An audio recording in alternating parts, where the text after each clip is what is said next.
Hi all, my name is Lena, and I'm the Russia Team Deputy Lead and an Analyst here at ISW.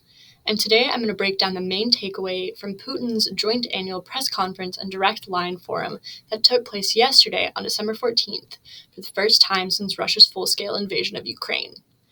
Putin's direct line is an annual and highly staged and controlled event, wherein Putin answers pre-selected questions from the Russian public. Putin notably did not hold direct line in 2022, which is likely reflective of his perceived inability to shape the Russian information space during the first year of the war.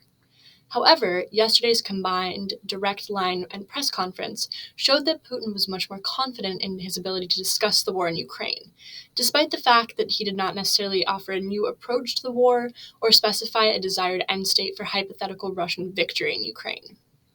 Putin offered generally boilerplate statements on Russia's continued maximalist objectives in Ukraine and reiterated Russia's goals of denazification, which is a thinly veiled call for regime change in Ukraine, and demilitarization, which is emblematic of Russia's desire to strip Ukraine of any and all means to defend itself, while also alluding to the fact that Russia still seeks to control additional territory in Ukraine beyond the current front line.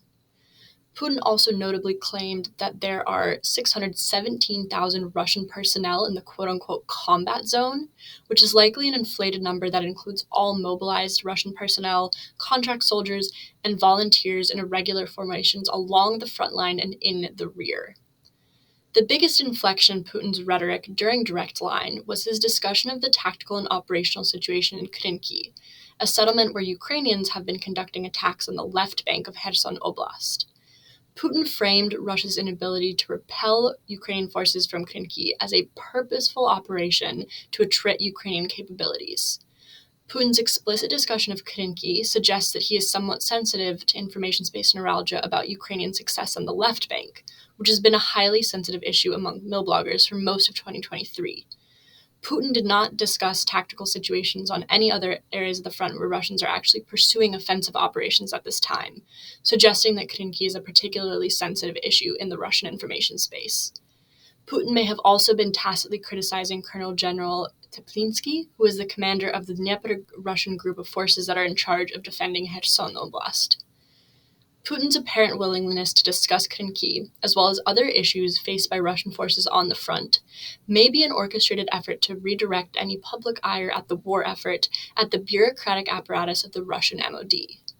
Putin has historically used direct line to differentiate himself from the inert efficacy of the MOD, and this was very much the case during yesterday's direct line as well. So overall, Putin did not diverge too much from his typical boilerplate rhetoric during yesterday's events. The inflections that were notable are emblematic of Putin's sensitivity to the information space, as well as his continued desire to set himself apart from the MOD. That's all from me for today. Thank you so much for your continued support, and I'll see you next time.